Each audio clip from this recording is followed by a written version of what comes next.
전세 보증에 대한 사고가 굉장히 많이 일어납니다. 최근 들어서 집기한 이제 전세 보증금을 제대로 못 돌려받은 건수만 대략 한 3만 건 정도가 된다 하니까요.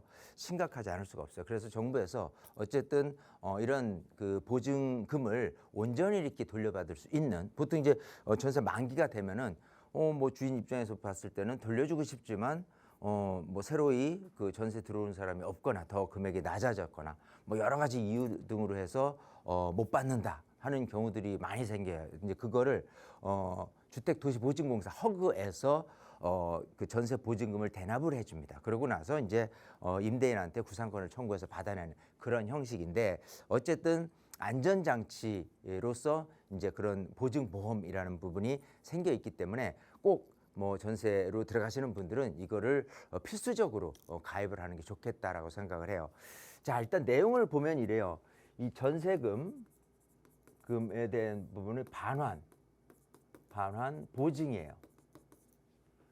자, 그리고 임대 보증입니다. 이렇게 얘기하면은 이게 뭐가 이제 구분이 되냐라고 한다면, 전세입자가 소위 이런 그 전세 반환 보증을 받는 부분으로 해서 보증보험을 끊는다라고 한다면, 일단 전세입자가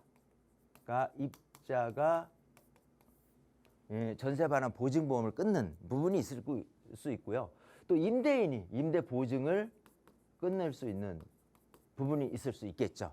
자, 이것도 끊어야 되고 이것도 끊어야 되냐는 아닙니다. 둘 중에 하나만 끊으면 됩니다. 자, 근데 이제 전세입자 입장에서 이거를 안 끊는다 그러면 임대인은 의무적으로 이거를 끊을 수밖에 없는 부분이 될 거고, 임대인이 이거를 보증보험을 해서 보증보험료가 있을 거예요. 대략 한 3억 정도라고 하면 대략 한 100만 원 정도 선인데, 75%는 임대인이 부담을 하고요. 25%는 임차인이 부담을 하게 돼 있습니다. 구조적으로 그렇게 나눠져 있어요.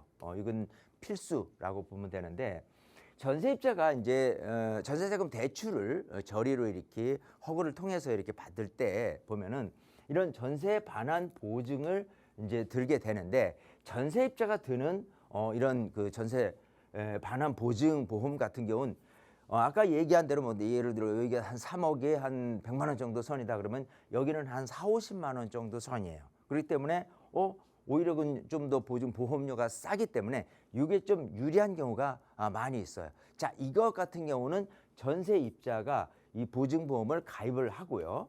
그러고 나서 이 보증보험금은 임대인에 의해서 청구를 해서 다 받아내게 된다면 온전히 다 받아낼 수 있다. 자, 임대인 측에서는 뭐가 더 유리하냐 생각한다면, 만약 이게 100만 원이라고 했을 때 75만 원을 임대인이 부담을 해야 될 거를 전세입자가 가입을 하고 이거에 대한 보증보험료를 한 4, 50만 원이면 4, 50만 원만 임대인이 온전히 부담을 한다면, 임대인이 굳이 보증보험을 들어서 하는 것보다는 더 유리하다라는 거예요. 그래서 요런 제도가 있는 부분을 명확히 알고선 세입자는 세입자대로 이게 나한테 유리하네. 왜?